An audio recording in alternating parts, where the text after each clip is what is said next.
yo, you have carpentry experience, you'd be perfect. Come help us build this dream house. Welcome to the Freedom Real Estate Podcast with your boy Andrew, and I am excited and ecstatic to have John Marchese here. John's an absolute killer. He's been in the construction business for upwards of 20 years. He's a world traveler. He does developments. He owns probably a couple hundred units at this point. I don't know, I lost count. He's crushing it, so we're excited to learn his story. How you doing today, John? Doing real good. Thank you for having me. Amazing. It's exciting.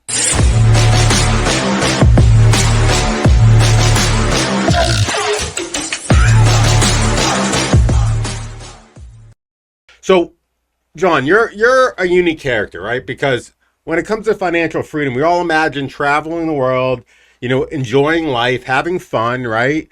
But you did the opposite. You essentially traveled the world broke for the first 10 years, and then you decided to go to financial freedom. Am I understanding that correctly? Yeah, like a little gypsy. That's absolutely what happened, and I'm actually glad I did it that way. I spent the better part of my 20s traveling the world. Okay. There's a little backstory to that. I have a degree in anthropology and sociology from Plymouth State University. I don't even know what that is. Yeah, exactly. Please educate our audience. My closest friend's mother calls it underwater basket weaving, meaning it's a major that really doesn't apply in today's world. But it's something that I loved, and anthropology and sociology is like the study of the human species, why the way we are based on our environment. There's a lot of different factors that go into it, but it was very interesting, and I love people, and I love to learn about why people are the way they are. So that's why I took it as a major. Wait. So, in a sense, it's very much psychology. It's part of it's psychology. It's a social science. Yeah, for sure. So you just like studying the human being and how to interact with them and how to work with them, and and why they are the way they are based on their environment, like where you've grown up, the factors that make you who you are. It just was interesting to me. So the reason I traveled the world is because when you're studying anthropology and sociology, it's a lot of different cultures you learn about all around the world. So I read books and watched videos through college. Yep. And when I graduated, I wanted to go and see the world for myself. I grew up in a small town, Littleton, Mass. Yeah. All-American town. So I didn't have a lot of diversity. And then I went to college at Plymouth State University, which is in the White Mountains, New Hampshire. So there's even less diversity. Yeah. And now here I am learning about the big picture in the world. And I took the opportunity right after college to go explore and see for myself what was going on out there. Okay. So after college, where'd you go? Oh, good question. I bought a one-way ticket to Spain. Okay. I don't know if you remember the show. Forget what it's called. Anthony Bourdain's No Reservations. Oh, I love that show. Anthony Bourdain was like one of my heroes. Oh, yeah. Sad story in the end there, but he had the coolest job. He just traveled all over the world, ate and drank with all these local people, got to see life behind the scenes. So I was watching a lot of that in the end of college, and I was like, I want to go do that. And he was in Spain in one episode. I'm like, hey, Spain looks cool. Okay. So I bought a one-way ticket to Spain. And you just did that, and then how long were you traveling? I was gone on that trip for like a year and a half. I lived in Spain for 4 to 6 months, and then I lived on a Greek island for a summer, probably about 6 to 8 months there, and then I stopped in Italy on my way home. And about a year and a half later, I came home. I bought a one-way ticket. I didn't know if I was going for 2 weeks or 2 months, and I ended up staying overseas for a year and a half. Wow. Right after college, basically. Wow. And then you came back, and is that when you became a carpenter and you started the business? No. My story is convoluted, and I'll try to keep it brief, but I grew up as a carpenter. My father owned a remodeling company my entire life. So I grew up in his work boots. I was standing in his work boots. I have a picture of me at 2 years old standing in his work boots. But that's basically, honestly, where I got involved. So my entire life, I grew up. My father was self-employed, a contractor, hands-on. He didn't just run a big business. He was a carpenter that had a few guys working for him. So instead of, like, throughout high school and college, instead of working at a grocery store or wherever people would work, I would just go to work for him. And bang nails and be on roofs and do whatever. So you were exposed to real estate really, really early. Yes, but I didn't consider it real estate. For me, that was just construction, but it's a massive part of real estate and why I am how I am today in relationship to my real estate career. Okay. So you grew up learning carpentry, you grew up around the contractor world, and then you wanted to experience the world, see different cultures, kind of put what you learned to practice, I guess, right? At school. Yeah. And then what happened? How did you eventually start? You started your own business, right? As you started your own construction business at one point, right? And that how you really got started Yeah, in yeah, yeah. entrepreneurship? So that was only the tip of the Oh, iceberg in that's my early 20s of traveling. But what I learned too when I was traveling is, like, for example, I worked at a holistic resort and I was just on websites trying to find opportunities and bob around. But one of the first stops I made in Spain was building a couple's dream house in the Abuhara mountain range, which is a very rural place, like traditional villages. And they're like, "Oh, you have carpentry experience? You'd be perfect. Come help us build this dream house." So my experience as a carpenter and my skills actually allowed me to travel and like volunteer using those skills and give back to a lot of people in a lot of ways, which I had no idea like how valuable those skills were. And being able to piggyback on that and travel using that was awesome, because I went from Spain to doing that to then working in the holistic resort. They're like, "Oh, I was going there to be like a prep chef because I didn't care okay. a prep chef. You just cut Yeah, yeah, vegetables or yeah, whatever. I don't know what a prep chef does, but I was like, however I can get there, I'll go." yeah, yeah. And then they realized, "Oh, you have carpentry skills. You should be the maintenance guy." So they ended up making me the maintenance guy at that resort, and so on and so forth. So I basically, throughout my 20s, for over a decade, I traveled and I used my my experience, my expertise in that industry to just allow me to, it was more volunteer work. I really wasn't getting paid anywhere, but it carried me throughout and I became a valuable asset to these people in these places and just was able to help them using carpentry. So then one of my last stints, like overseas, like I was living in Malaysia. Malaysia. Now my ex-wife is Malaysian, and this was when we were dating, and she and I met in Lowell. And after a year, she was in grad school. I was selling insurance, and I was like, I don't really want to be here. I want to go see how the other half lived. I lived in Europe, in the Caribbean, in Yeah. Australia, and all over, like a lot of Wow. Western cultures. But she was from a world that I knew nothing about, the Yeah. Asian world. I had not a lot of experience studying or traveling to. Mm-hmm. So I went to Malaysia at like 27, and when I was there I ended up getting a job doing business development for a software company called ClickView, and I was building this guy's small business development is like a fancy word for sales, but they were putting me in front of big corporations. I was meeting with boards, in front of boards with insurance companies and banks. And basically, because I was white and American, they used me as the face of their company. So I would go and try to sell the software for them to analyze data on a very high level. And I realized that I'm building out some other guy's company. And at that same time, my father back at home, Okay. like after 20 years of doing carpentry, he was like, "I'm going to buy a business called Kitchens by Lomco." Yep. And instead of just being a general contractor, he was going to own an actual location, sell cabins, do the design aspect. He's like, "You can come back and help me build this business out and it can be yours." And I said, "Yeah, that sounds good. But I don't want to come home and be a carpenter again." I had bad knees. I was just tired of banging Yeah, nails. yeah. I felt like I had a bigger purpose. I love it. I love building. I love construction. I love every Sure. facet of it. But I didn't want to get stuck in banging nails all day long. I was always thinking about the bigger picture. I see. So I came back, and he had just bought in that company, and it was so primitive. I was like, "Okay, let's go market and get some jobs." He's Mm-hmm. like, "Okay, do it." So I go online. I'm like, "We don't have a website." Huh. Okay, got to build a website. We didn't have a logo.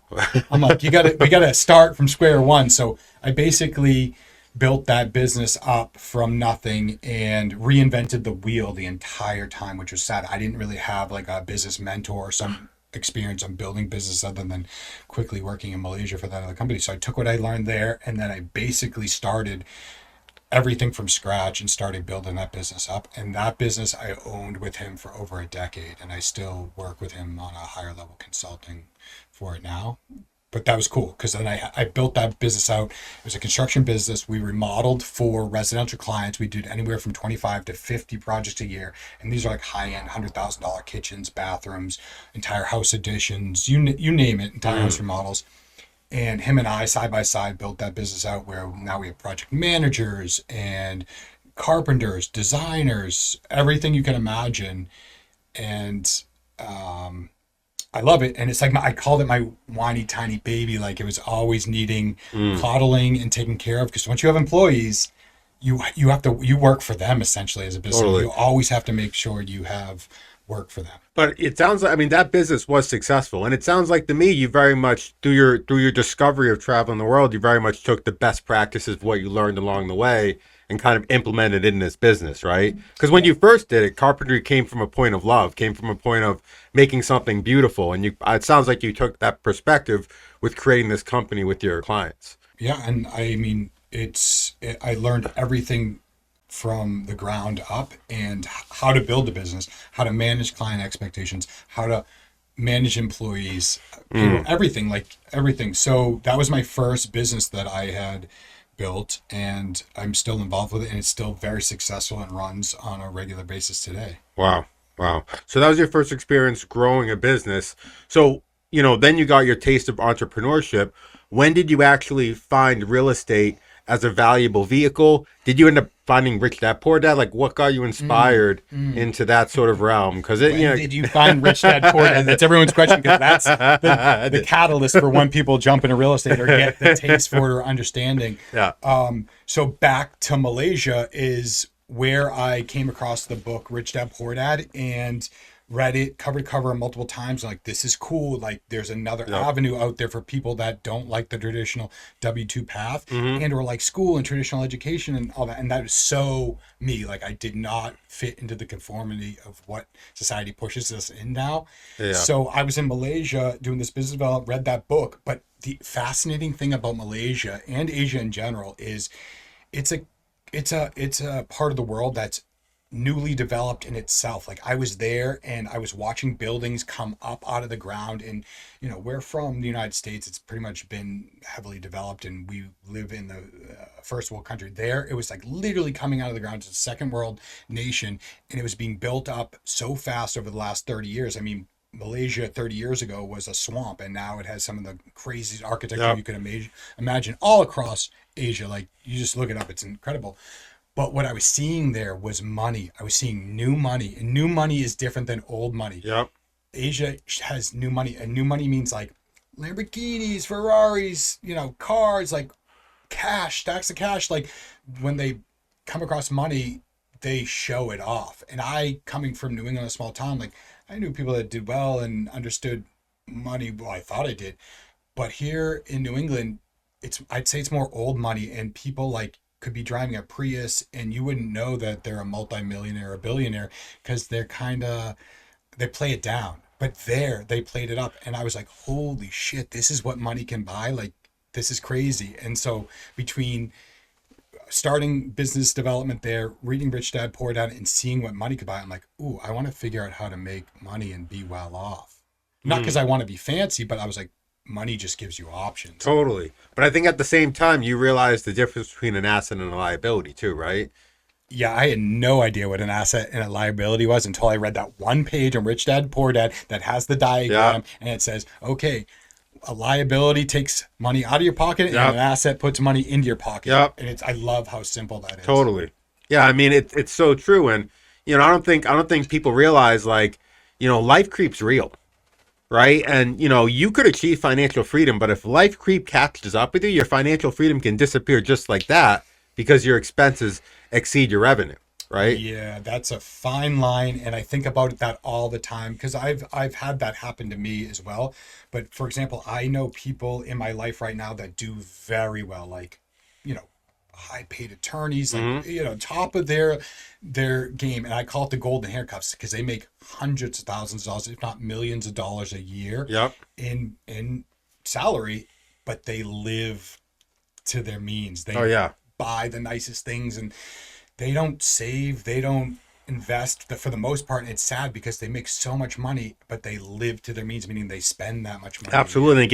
They give half away to Uncle Sam, right? In the form of probably 40%. And then at the other point, they literally just spend it to cover up the pain of having to work 70 hours a week and having no life. That's a huge part. Like, they make really good money, but like those handcuffs are to their desk. If you're making that sort of money, you're in call 24/7. No ifs, ands, or buts. It's glorified slavery. It is. It's glorified slavery, right? And like, ultimately, I would prefer making less money and have financial freedom. Right? Like, I'd rather drive a Honda and have a choice what I do every day than drive a Mercedes and have to be forced to work, 12-hour days. Agreed. right? Yeah, agreed. But I like driving nice things and having Yeah, freedom at the same time. exactly. So you got to work that. Totally. And that's why it's all about being an entrepreneur. It's all about buying assets and getting out of your trading your time for money. Right? I think that's the grind that book opened my eyes to, because I was always trading my time for money, and I realized for me to get out of the rat race, for me to escape the matrix, I got to get out of this equation. Time is the most precious thing, Yeah. and no amount of money can buy back time. So I think it's really important the sooner you learn that and realize that and figure out a way to prevent yourself from stealing all your time for money, then the better off you are. So read that book and listen to podcasts like this and do anything you can to educate yourself on how to get away from the rat race. It is, yeah. I mean, because ultimately, you and I have achieved some level of financial freedom. We at least have more control of our time, Yeah. and it's liberating to say the least, right? And it comes with its challenges for sure, but ultimately, being my own boss is the best reward I could possibly make, more than having any money, right? Yeah, and I think time and money, it's a tight balance. And for me, I don't know, like financial freedom is one thing. Like once you achieve financial freedom, that basically means you don't have to go to work every day, and Totally. your passive income, is Exactly. generating enough to cover your life expenses. But we're still very young and very hungry and have a lot of energy. So Yep. for me, it's about having options and being able to choose what I do with my time every day. Like I'm so addicted to real estate and Mm-hmm. now development, Totally. and I have a passion for it. So I just like that I have a choice in what I do and how I direct my energy.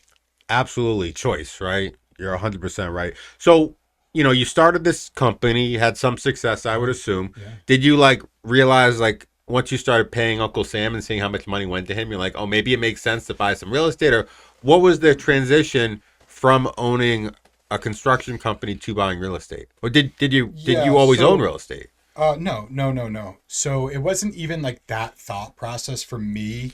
It was two things. And I just want to remember both things. So one is I lived through the Great Recession, 2008. I was graduating. I went to college. They're like, the world's your oyster. You can Mm. do anything you want. You're going to have a white collar job because you have a college degree. And I saw my other closest friends, his family owned a construction company. I saw them lose everything in the Great Recession Okay. because their construction jobs stopped. They worked for clients. Everyone stopped doing everything. No one had money to spend. So I saw them lose everything. They had just built a beautiful house on a hill, and I actually helped them build it, and they could no longer afford that mortgage because their company stopped. Oh, So wow. that scared me into always wanting multiple streams of income. I never wanted to just count on one paycheck, and whether it was a paycheck from a company that I owned or a paycheck from a W-2 job, I didn't feel safe having that. So I had this fear built into me from how old was I when I graduated college? From 21 years old to saying I need to have multiple streams of income because if one ever stops, I want to make sure that I can still continue to live at the level of the Okay. lifestyle I live at. So what was that first deal then? So hold on. So that was answer one, and it's Okay. actually a two-part answer. The second part is when I was doing construction stuff, I loved that company and we paid ourselves a good salary and I could live comfortably on that. It's a choice for me to branch off and do harder, more challenging things. But the other part of that was like, and I loved all my clients. They were such good people. And by the time we were done with jobs, we were like getting invited back over for dinner and this Yeah. new kitchen's remodeled. However, like I didn't want to work for clients anymore. I knew how to do construction to the best that anyone can do it, but I didn't want to have to educate clients and sell jobs anymore because every time somebody did a kitchen remodel, they needed to be taken through all the steps and feel Yeah, yeah. comfortable with us and like, what's going on with my kitchen knob? And they're texting me at 7 o'clock at night. And I'm like, that wasn't for me anymore, managing client expectations and educating people on how their remodel's going and just to trust us and do it.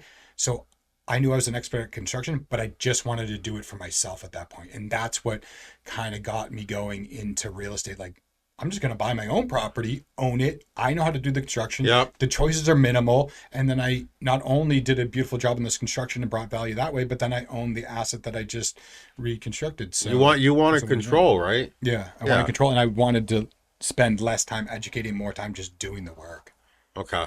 Yeah. So that was part of it. So I know you had asked, how did I get involved with real estate? It wasn't that simple. I was building my business out, Kitchens by What Lomco, year was this? 2017. So Okay. I had been building Kitchens by Lomco for 4 years at that point. And in 2017, I was like looking for properties to get involved in. I bought a 2-family. Okay. And I did the classic And where house where hack. was this? Littleton, Massachusetts, Okay. the town I grew up in. Okay. So you knew it well. I knew it very well. And the funny thing is most people that I grew up with had started to move out to Western Mass because they couldn't even afford to live in that town anymore. Wow. The property value had skyrocketed. It was just tough to, Yeah. deal with a traditional mortgage. So I bought a 2-family. Yep. I fixed it up. I lived in the unit that I fixed up on the second floor, and it was a Okay. beautiful unit. And I rented the first floor unit, and the first floor unit rent covered the majority of my mortgage. So you did a house hack. Did a house hack. Wow. Did you know what a house hack was? No, When you... that wasn't even a term when I Wow. started. Like this term came out, since then, and I was like, I just house hacked. And it was sounds like a cosmetic upgrade more or less. Yeah. This is an old house from the 1700s, so Okay. it was like there wasn't a straight line in this house, and there was a lot of work to be done. But I just did it nights and weekends Okay. on top of my building my business during the day, standing there with a paintbrush. So it was just cosmetic. Was there foundation work? There was everything. Like I did a little bit of everything, but because I knew how to do it, I could do it at my cost. I would just pay for materials, and I would be Yeah, the labor, okay. and I had the time and the energy to do it at that point. And this thing ended up being like I preached this to so many people because this was such a win, and I can tell you why. Okay. So ended up renting this out. Now I'm living upstairs. I'm building my business, and I'm saving all my income from my business because I don't have to pay for the biggest expense most people have in their Wow. life, which is their mortgage after Totally. taxes.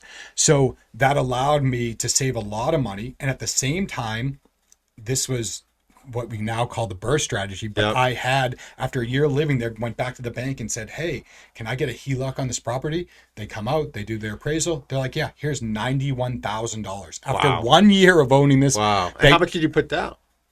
Oh, by the way, let's back up. I used an FHA for this. Wow. And spent $8,000 for So, this so, property. so you put 8,000. You probably put like 20,000, 30,000 worth of work, Yeah, and you yeah. got $91,000 out of this in a year. You 3x your money in a year. It was crazy. And they're like, yeah, I'm like, they're just like, don't go buy a boat. I'm like, whoa, this is crazy. Wow. So actually, I took that $91,000 and I ended up buying 3 more properties with Wow. that. That's incredible. And that was like, then the next one was another 2-family.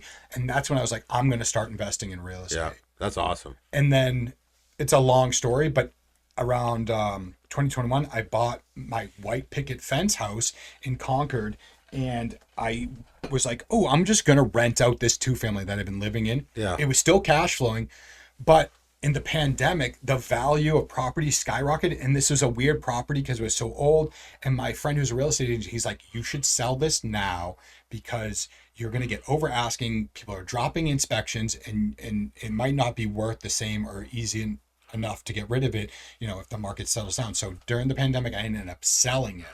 And, I was reluctant to sell anything back at that point because I just loved the cash flow and I Sure. wanted to build a portfolio.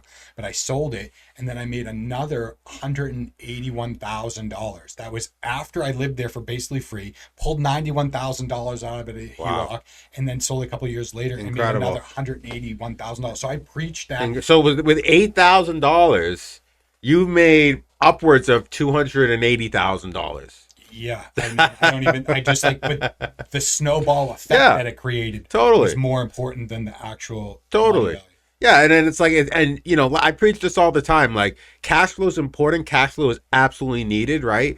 But cash flow is purely a defensive mechanism. You make all the money on the forced appreciation, the market appreciation, the mortgage pay down, the depreciation, the tax benefits. Like, those are what really make you wealthy in real estate. It's incredible with this form of asset class, all the different ways that it appreciates and creates value, like in every different Totally. avenue that you just mentioned. So let's just fast forward. So you house hacked a couple times. You found your dream home, right? And then that's when you started attending meetups. That's when you and I met each other, and that's when you met Blue Canyon, right? And you started getting into other sort of asset classes, right? Yeah. I mean, I was attending real estate meetups prior to COVID because I remember meeting John when he had first John Babachi, when he first started the whole Candor meetups. prior, and I just was, because I was just getting the taste for it, and I didn't know anyone else that was doing what I was doing, so I was trying to figure out through Bigger Pockets how I could get involved and who I could meet up. So he had just created those, so I just started dipping in, and then COVID happened, kind of everything wiped out for a while, and then and then was launching my own thing, and then got back into the networking thing after that, much heavier. And then, yes, that's when I started my other companies, Blue Canyon being one of them. Yeah, that's when I met you, and that's when you really kind of leaned more into less your own construction company and more kind of value add multifamily. Yeah. Like, what was the first deal you did together with Blue Canyon? First deal was a 6-family in Air, Mass. Okay. And I think actually John partnered with us on that because we needed help getting started at that time. So was John your mentor in a sense? In a sense, I think he was even more, my partners are Matt and Ryan. I think he was more their mentor, but I always looked up to John because he was doing real big things real fast. And I was like, I love that. I love his aggressive attitude and how successful he was in the multifamily world. So yeah, but at the same time, like, we were so new and getting started, we partnered with him and he helped us get involved. And a couple of years later, he ended up exiting that project and made money, and we stayed in it. But that was a 6-family in Air, and we actually just recently, last year, I should say, a month ago, just 1031 that into a much larger portfolio. That's incredible. I think you took a smart approach with, you got into this new asset class, and rather than just going into it blind, you partnered with somebody who knew more than you to ensure a safe landing. Yeah. Right. To reduce your risk. Very, very smart there. Right. And then the really cool thing was, once, it was a value add property, I assume. Right. So once you completed your value add plan, the value plateaued. There's really no more value to suck out. You took the smart plan. You decided to 1031 it into a larger property. Right. So tell our audience, what is a 1031 for one? And then what property did you end up transitioning that into?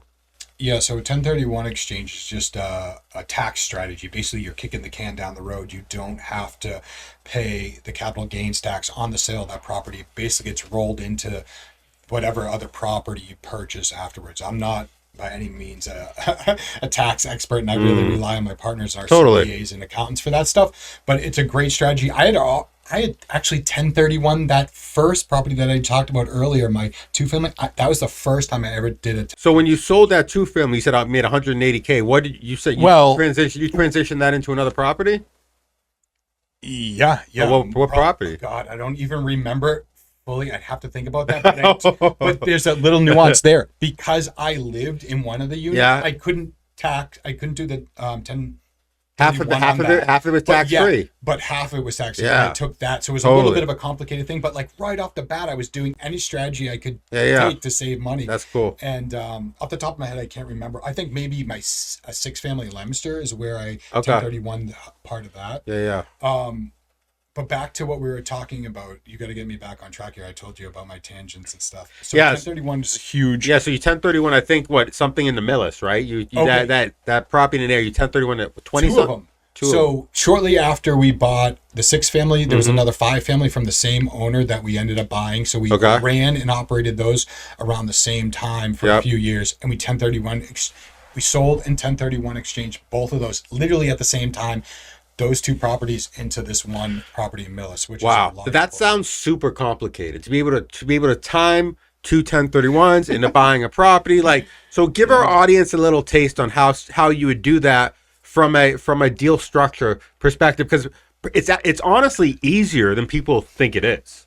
Yeah, all of real estate is easier than people think it is, but most people associate real estate with just buying their white picket fence house. It's the largest purchase. They're coming up with a lot of money. It's going to be a big thing. But that's like, we don't think about real estate like 99% of most people do. Totally. When you start to think about real estate as a business, it's actually like I'm by no means a genius. It's a really easy business to operate. There's just a lot of zeros involved, so you have to be comfortable with that. But after you do a couple, you get comfortable and you see how smooth it is. You build a team. You have the right team of attorneys and lenders, you name it, insurance companies. So the process for that wasn't that complicated, but I can't take credit for it. My partner Matt did a lot of that back end stuff, and that's his expertise. But yeah, to sell 2 properties and get them under contract and basically around the same time, there's also a holding period where you can identify other properties you want that 1031 exchange into. And so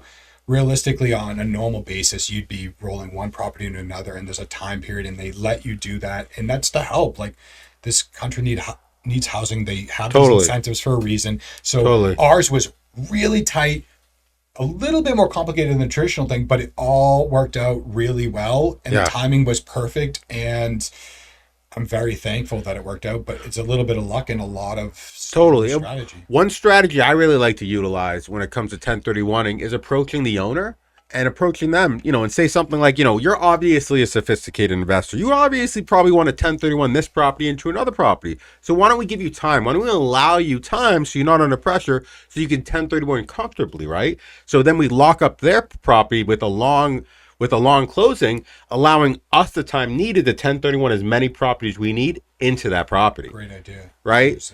So, it doesn't sound like you took that approach, but that's an approach that I typically do when I 1031, just because, to your point, once it sells, you're under a time clock, right? So if you can kind of put the pieces in place that everything aligns before it sells, it kind of reduces the stress. Yeah. And then also it's worth attempting and trying. And, if for some reason it doesn't work out time-wise and you run out of time, whatever, then you end up just paying the taxes on it now, and you're not, losing money or anything. Totally. You can still make deals happen, but it was worth trying. And like, there's a long enough time period, they allow you, that chances are very good that it's going to work out.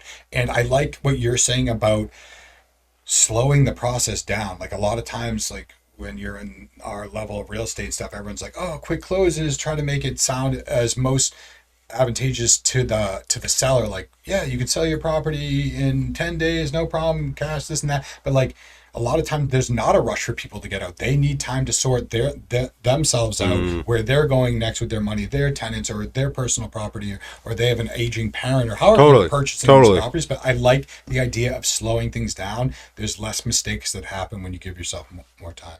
Yeah, and ultimately, I think it all comes down to the fact that to make a deal happen, you really have to create a win-win, right? So you really have to understand what the other side wants and kind of create the deal where the other side gets what they want and you get what you want. Yeah. And usually it is a win-win. Exactly. Usually it is, and that's why it's a beautiful thing. So John, you're a person that I think of that really has done very well at partnerships and really segmenting strengths and mitigating weaknesses, because I think you have 3 partners and each has their specific lane and their specific role. So tell me, how did you really set up your partnership originally, and kind of what do you guys do now, and what are some best practices you recommend for our audience on how they could have a successful partnership? Yeah, great question. I think because I had already started a business and was operating that pretty smoothly, when I had met my partners, first things first is we identified each other because we all had a common goal, and that brought us together. Which was? Large multifamily investing. We weren't large at that point, but we knew we wanted to get into large multifamily investing. And we each had our own little portfolio at the time, and we started a mastermind group just to talk to somebody about real estate. We loved it so much. I'd be talking to my buddies on the golf course, and they're like, John, this isn't a friggin' real estate seminar. You got to leave us alone. Like, that's not our passion. So when I found these guys, and they're like, yeah, let's just get together and talk about real estate, our highs, our lows, what we're doing, what our goals are. And then after about 6 months to a year, that I realized, I'm like, we should just start a business. We each bring our own strengths to this business that I think would complement each other well and allow us to be successful. And so I remember sitting down at dinner with these guys, and I literally slid across the table a Venn diagram, or whatever, a tri diagram, because there's 3 of us. And I said, okay, here's Ryan. He's an expert at acquisitions. He's off market marketing, finds deals. Here's Matt. He's an expert at back end asset management and running the numbers. And then I had the construction expertise, so I was like construction management, and between the 3 of us, that covered the majority of what was needed in this industry. And so we're like, laughed at it a little bit. I still have that piece of paper. I actually found it and framed it. Wow. But that was years ago. The founding of Blue Canyon. Yeah, and I think I named it like Powerhouse Properties LLC, and I just made up something, because I'm like, those guys, Ryan and Matt, are insanely smart. Like, Matt's an engineer. I think he does like government contracts and like builds drones and stuff. And then Ryan's a CPA, so he's insanely good with the numbers. So I found that to be a good partnership because they covered the bases that I didn't. I'm in the back of a napkin type of math guy. I'm like, the numbers crunch out and it's simple, and I look at everything very high level, but they drill into the details, and that was very complimentary to me and very helpful to have as partners. So we cover those bases, and I push them to go a little bit outside of their, risk, their risk box and stuff. So I push them, and they control the situation by understanding the numbers. So it's a great team, and so we've done well to this point. But to be honest with you, and to be honest with our audiences, we have all had other companies and other W-2 jobs that we've been running alongside this company up until really this year, and we're still operating that way. But we've acquired investors and so much property, and we're managing a lot of things, and we're really trying to make that our full-time business, and we're figuring that out and putting the plan in place this year to make that a possibility. And I think it was always like a side hustle or whatever, but it's so powerful and very lucrative, and we've been so successful to this point that we really want to just be able to focus on it full time. So a couple points. Have you read that book Traction? Right. Somebody gave me that book. Some marketing woman gave me that book. It's a really good book. And then they talk about the visionary and they talk about the integrator. The integrator are the people that get it done, right? And the visionary are the ones that come up with the business plan, kind of oversee the project from a 10,000 point perspective. And it sounds like you found a good partnership where it sounds like Matt and Ryan are somewhat of integrators, and you're very much kind of the visionary. No, I can't take credit, because actually Matt has presented some big high level visions, and I'm really impressed that he thinks that way, and he's thinking even bigger than I am, which I love. So we all do a lot of envisioning, and we're sadly, I'm still very much an integrator. So when it comes to the construction and the flipping and the development, I'm still boots on the ground dealing with that. So not as much, I can't take credit for that, but in the beginning I was kind of pushing, for example, we got into Springfield, Mass, which was not a comfort zone. It was a 20 unit building. Springfield's not the nicest city, but I was like, guys, this is a great deal. And I eventually got Matt and Ryan on board, and we were very successful in how we took that property and added value and still own it today. But that was when I was like, there's three of us. We're young, we're hungry, we're all very good at what we do, and we should not be concentrating on these little six families. We should be scooping up larger portfolios. It's three full grown men. Alone, I can operate small multifamilies. I don't need a team.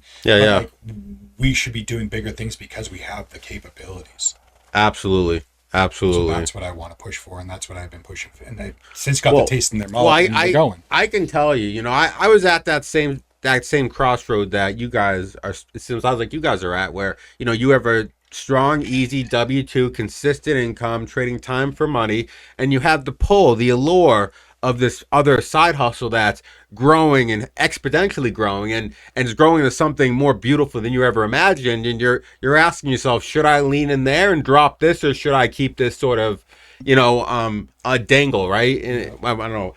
Safety net. Yeah, really. Safety net, right? Dangle's a funny word, but W-2 jobs just here. What I can tell you is when you actually take the leap into the unknown, something beautiful happens, right? And I can tell you what, you'll have more opportunity than you can even manage if you take the leap. I can guarantee that. You guys are very talented investors. You guys have had multiple successful projects, and in real estate, there's a plethora of opportunity. The only thing you have to do is grab it. Yeah, and by focusing 100% of our attention, it would just allow us to scale so much faster and smoother. So we're right there. I've already taken the leap. Ryan, who I'm super proud of, last year took the leap. He hasn't had a W-2 job, and he started a wholesaling wing off of Blue Canyon, which produced enough income for him to live very comfortably. I mean, he's always traveling the world. He's right now. Yeah, he travels the world more than anybody I know. But I'm so proud of him for rolling the dice and taking that risk, and it becoming a successful venture.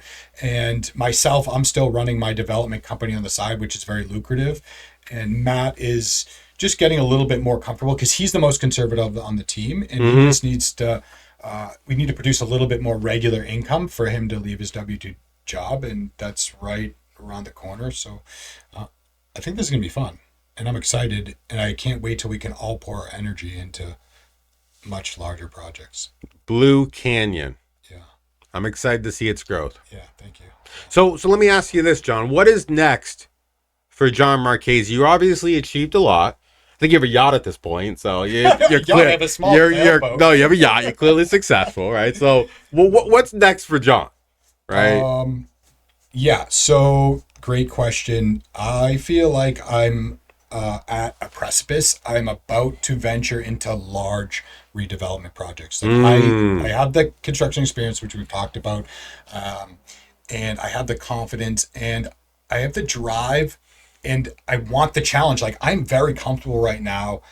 What I do, like I just did a new construction for Marchese Development, knockdown new construction in Lexington. Okay. It's on the market right now. This was a house. You knock it down, you build a brand new construction house. Okay. I guess you consider it a luxury home because it's worth $2.6 million right now. Okay. on the Wow. market. So that was my first knockdown. I didn't start small. I went right to what I know. Lexington's a very challenging market, but it's a lucrative market, and I'm very good at what I do. And I say that with confidence because it's true. But the single family is just it's another day job. Like you have to do a lot of them. It's like a flip, Yeah. a glorified flip. You have to Totally. do a lot of them, and I can do them pretty well now. But I want to do larger redevelopment. I want to be a large scale developer. I want to build large apartment buildings. I like the idea of residential. And right now I'm trying to redevelop a 70,000 square foot school into a 46 unit apartment building. I've been working Wow. on this behind the scenes for over a year now. I've been hearing about this behind the scenes for a very long Yeah. time. The problem with the larger development stuff, you're on another level. Oh. You're producing a lot of housing, and it takes a lot of planning with the towns and A municipalities. lot to of get time. this stuff. A lot of time. A lot of soft costs. Big time. Oh, Right? God, yeah. You know, you're probably how much are you probably into this already? And any sure thing. Yeah, no, I mean, out of pocket, that's not even a lot. It probably around 50 grand. But Yeah, I mean that's rolling the dice. Yeah, I don't of even, course. you know what I mean? But to many of our audience, that is a lot of money. You're playing your sure. big boys, right? Yeah. Like that's a down payment for a house hack, right? But to your point, with bigger risks comes bigger rewards. Oh yeah. There's Right? a lot more zeros when it comes to this sort of thing. Totally. And you're forcing the appreciation by taking a dilapidated building and, completely redeveloping it into an entirely new Yep. purpose, which is residential, which I think is a safe, place to be. With residential, people are always going to need housing. Absolutely. These towns, these cities, this entire state, this entire country needs housing. So Yep. that's my aim. And my aim with this project specifically is to then keep the project, to not sell it off as condos, not sell it as an apartment building, to keep it as the flagship in my personal portfolio. Okay. So I'm looking forward to that. I think I'm just going to burr it, like do the burr strategy, so Do that I it. pull You want- money yeah. out and have money to keep going So- forwards after that. So I mean, I think you bring up a really solid point where it's like, when it comes to building wealth in real estate, it all comes down to holding the asset, right? Like ultimately, you could sell the asset and you can get a quick buck, right? But the real wealth comes from holding on to the asset, letting it ferment like a nice wine, right? And then at the end, it turns into this beautiful, beautiful asset you never imagined it could be. Yeah, and talking about financial freedom and all that, like this one project will achieve that for me. This one will be the catalyst for that. Like the cash flow on this alone, I would not have to work another day Yeah. in my life if I didn't want to.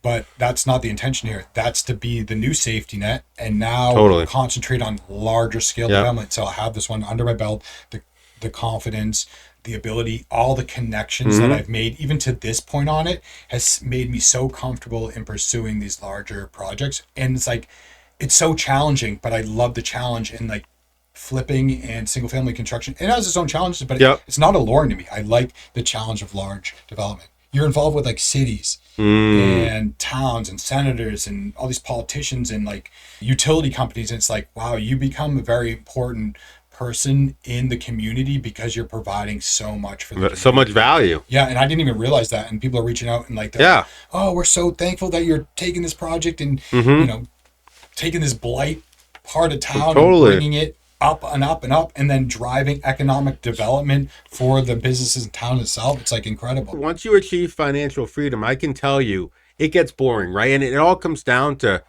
having impact and having fun, right? Like, because ultimately it sounds like you really get enjoyment from having impact and doing what you love. So to wrap this up, John, give our audience 3 pieces of advice you would give to your younger self to guarantee success today.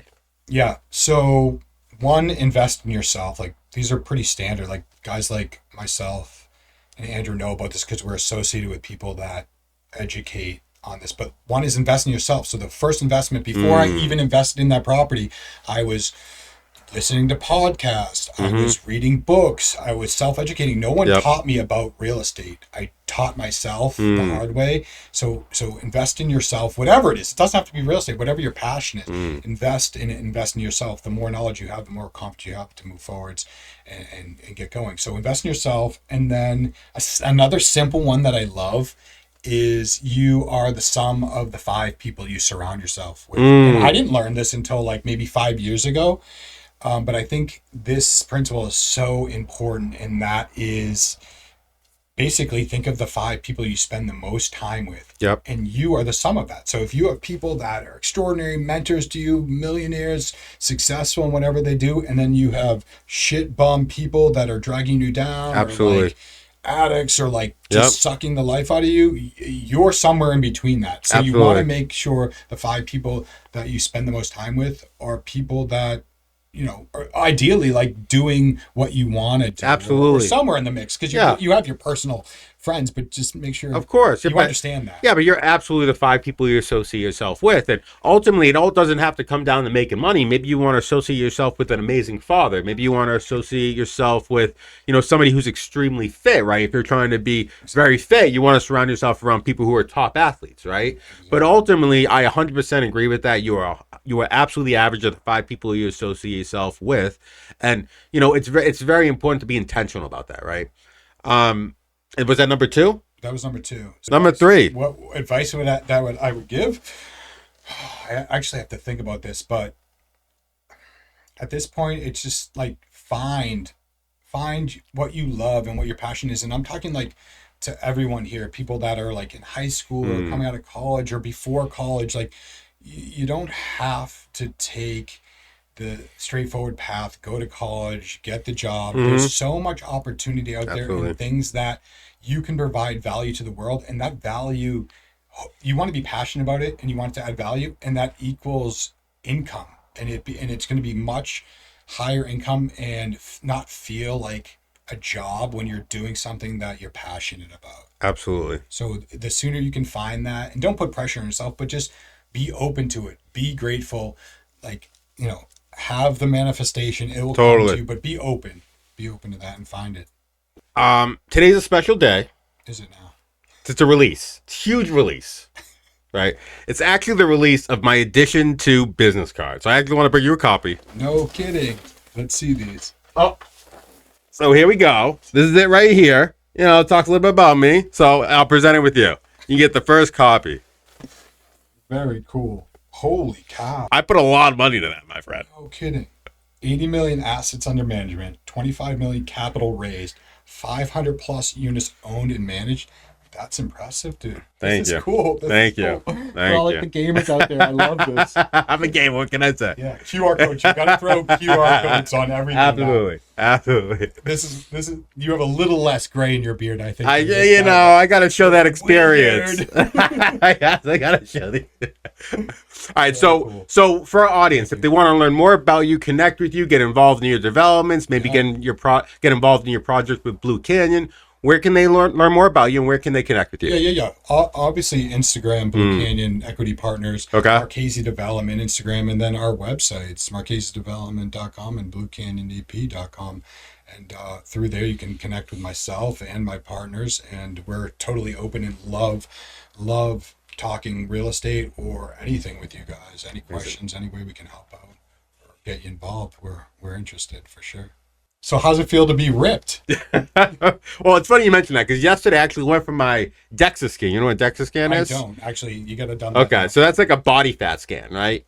And my body fat scan actually came back at 15.9%, which isn't bad, right? But I was looking through the DEXA scan, and I realized that my head had 22% body fat. How is that the case? I am literally Stewie. I have a giant freaking head, right? And the worst part about it is, how can I work on my head? What workout do I do to get this 22% down? Yeah, and you shaved your head and everything. I know. I don't know. I know. Too many brain cells firing off at any given time. No, actually, the doctor told me that brain is actually fat. right? So it essentially means I have a big brain. So the simple solution is I clearly have to just get dumber. That's obviously the solution. Yeah, I wouldn't go that way. Just maybe take more vacations and slow your mind down when you can. But no, seriously, like I haven't seen you since you've gotten so in shape. But like, what happened? Like, what got you involved in that? Why did you want to do that? And like, I'm jealous. Oh, well, I was crushing every other aspect of my life, but when it came to fitness, I always failed time and time and time again. At a certain point, there was this coach that had this program, and he did this cohort of people a year ago, and in that cohort, 22 of the 24 people got six packs. Oh shit! Where I was like, oh crap! So that cohort came up to sign up again. It was very expensive. It was like $10,000. But I was like, I asked myself, would I pay $10,000 for a six pack? And the answer was yes. So I signed up for that course. It was an 11-month course. I hired a coach. I did everything he told me. I just followed what he told me from start to finish. My food, my diet, working out, cardio, everything.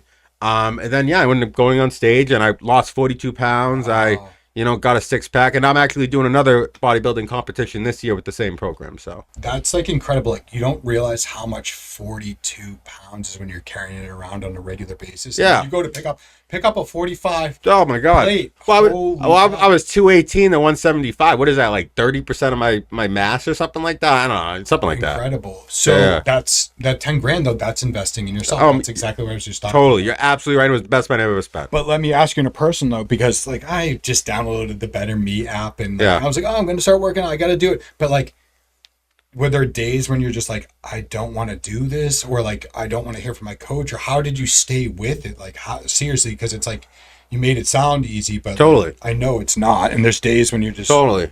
Right? Yeah, I mean, what I would say is doing something like that cultivates such a level of discipline that you're a freaking sharp samurai sword at that point. Like ultimately, when you force yourself to run 90 minutes, but you have no inspiration to do it, or when you work out for 60 minutes to a really hard workout and you have zero desire to do it, that's when you push yourself to do amazing things in business and in life, right? So definitely push myself to do that, but ultimately what really helped me through it, I would definitely say, just imagine I was freaking Rocky at every freaking workout. I was on stage, raising my hand, cheering, because like that was the only thing that pushed me through it. I love it.